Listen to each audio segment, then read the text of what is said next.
नमस्कार, जय हिंद, जय महाराष्ट्र मित्रमैत्रिणींनो. आमच्या जिल्ह्यामध्ये जळगाव ग्रामीण मतदारसंघामध्ये एक शिवसेना उद्धव बाळासाहेब ठाकरे गटाचे कार्यकर्ते आहेत, रमेश आबा. यांचा एक व्हिडिओ खूप व्हायरल झाला आणि तुम्ही तो बघितला की नाही मला माहीत नाही, पण मला या व्हिडिओबद्दल बोलायचं आणि हा व्हिडिओ आपल्या चॅनलवरून दाखवायचा अशी खूप इच्छा होती, पण वेळ नसल्यामुळे मी ते केलं नाही. त्यांनी हा इलेक्शनच्या मतदानाच्या दुसऱ्या दिवशीच पोस्ट केला होता आणि त्यांच्या व्हिडिओमधून एका समाजप्रेमी कार्यकर्त्याची एक हळहळ व्यक्त झाली की समाजाची नीतिमत्ता कुठे गेली, राजकीय नीतिमत्ता कुठे गेली, कुठल्या पातळीला खाली पडली आहे, हे त्यांनी त्यातून व्यक्त केलेलं होतं. तर हा व्हिडिओ तुम्ही बघावा अशी माझी इच्छा आहे आणि रमेश साहेबांचा व्हिडिओ झाल्यावर मी परत बोलतो. नमस्कार मित्रांनो, काल विधानसभा 2024 महाराष्ट्र राज्याची निवडणूक पार पडली. धो पैशांचा पाऊस पडला, धो पाऊस पडला. काल अमेरिकेच्या एका टीव्ही चॅनलने एक बातमी दिली मित्रांनो की महाराष्ट्राच्या निवडणुकीमध्ये या देशाच्या जगाच्या भूतलावावर जेवढी पैशांची वाटप झाली नाही तेवढी महाराष्ट्राच्या निवडणुकीमध्ये वाटप झाली मित्रांनो. जळगाव जिल्ह्यामध्ये तर अक्षरशः पैशांचा पाऊस पडत होता. काल पाचोऱ्या तालुक्यामध्ये 12-1 वाजेपर्यंत जेवढं मतदान झालं पाहिजे होतं त्याचं 20% सुद्धा मतदान झालेलं नव्हतं मित्रांनो. आणि नंतर 3 नंतर पावसाचा पाऊस जसा पडावा तसा पैशाचा पाऊस पडला आणि रात्री 10 वाजेपर्यंत मित्रांनो मतदान चालू होतं. मला सकाळी एक रिटायर पोलीस अधिकारी भेटले.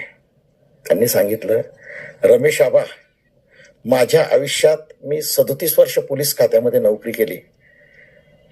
त्या 37 वर्षाच्या कालखंडामध्ये कधी एवढा पैसा वाटला गेला नाही तेवढा इथे पैसा वाटला गेला. हा पैसा कोणाचा होता मित्रांनो? जो महाराष्ट्र विकला गेला आपला गुजरातला, त्याची जी किंमत मिळालेली होती ना, तो पैसा होता मित्रांनो. मित्रांनो, विचार आपल्याला करायचा आहे कशा प्रकारची निवडणूक झाली. आमच्या जळगाव ग्रामीण मतदारसंघात तर मित्रांनो पैशांचा पाऊस तर पडलाच, पण दुसरी एक निवडणूक नीती आखली गेली की मी तर पैसे वाटेल, मी 1000 2,000 रुपये फुलीप्रमाणे पूर्ण मतदारसंघामध्ये पैसे वाटेल, पण विरोधी पक्षाच्या उमेदवाराचे प्रतिनिधी गावात बी पोहोचले नको पाहिजे, त्यांच्या मतदान याद्या बी नको पोहोचले पाहिजे, म्हणून रोडवर फाट्यावर 10 गुंड लाठ्या काठ्या घेऊन गाड्या चेक करत होते, मारहाण करत होते. काल 10-20 लोकांना मारहाण झाली. माझी स्वतःची गाडी फुटली. मी त्याचं भांडवल करणारा माणूस नाही, मी लढणारा माणूस आहे. माझी गाडी काल 10:30 वाजता फुटली. रात्री 3 वाजेपर्यंत मी पोलीस स्टेशनला होतो. पोलीस स्टेशनचे कागदपत्राची FIR मी सकाळी 5-5:30 वाजेपर्यंत ते सोशल मीडियावर व्हायरल केले. सकाळी 6:30 वाजता आंघोळ, 6-6:30 वाजता आंघोळ केली आणि सकाळी 7 वाजता मी पाडदी बूथवर उभा होतो मित्रांनो. त्याचं मला कौतुकी करायचं नाही, त्याविषयी बोलायचं नाही, परंतु विरोधी पक्षाच्या उमेदवाराचे मतदान याद्या सुद्धा पोहोचायला नको पाहिजे अशा प्रकारची निवडणूक होते मित्रांनो. एक 75 वर्षाचे ज्येष्ठ नागरिक मला सकाळी भेटले आणि त्यांनी सांगितलं की माझ्या आयुष्यात असे पैसे वाटण्याची निवडणूक मी बघितलेली नाही. मित्रांनो, माझा शेतकरी बापाला, माझ्या त्या बेरोजगार तरुणाला प्रश्न आहे, माझ्या त्या लाडक्या बहिणीला प्रश्न आहे.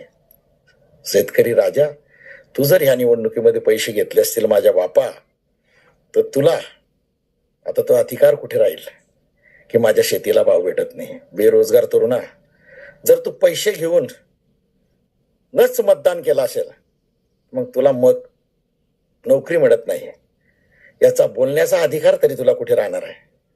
माझ्या लाडक्या बहिणी, जर तू खरंच पैसे घेऊनच मतदान केलेलं असेल तर मग महिलांवर अत्याचार झाला म्हणून आवाज उठवण्याचा अधिकार माझ्या बहिणी तू कुठे राहिलेला आहे.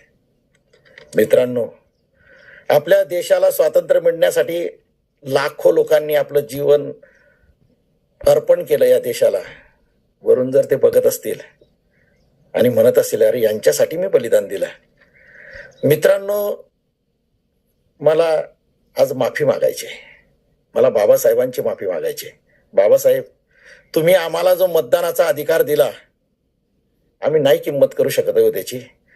कोणी हजाराने, कोणी 2000ने, कोणी 200ने, कोणी 500ने, कोणी दारूच्या बाटलीवर, कोणी मटणाच्या बोटीवर विकलं जात आहे. बाबासाहेब, बाबासाहेब आम्हाला माफ करा. शहीदांनो, आम्हाला माफ करा. तुम्ही जे आम्हाला ज्या लायकीचे समजत होते, खरंच आम्ही त्या लायकीचे नाही आहे. आम्हाला माफच करून द्या बाबासाहेब. तुम्ही माझ्या देशासाठी शहीद झाल्यानं तुम्ही आमच्यासाठी शहीद झालाय, पण आम्हाला माफ करा. फार वाईट परिस्थिती आहे. निवडून आलेल्या सर्वांना मी 23 तारखेला निवडून आल्या सर्वांना शुभेच्छा देईल आणि सांगेल की जर आपल्या परिवारासाठी, आपल्या पोरांसाठी, आपल्यांसाठी प्रॉपर्टी कमवणे बाद झाली असेल तर आता थांबा.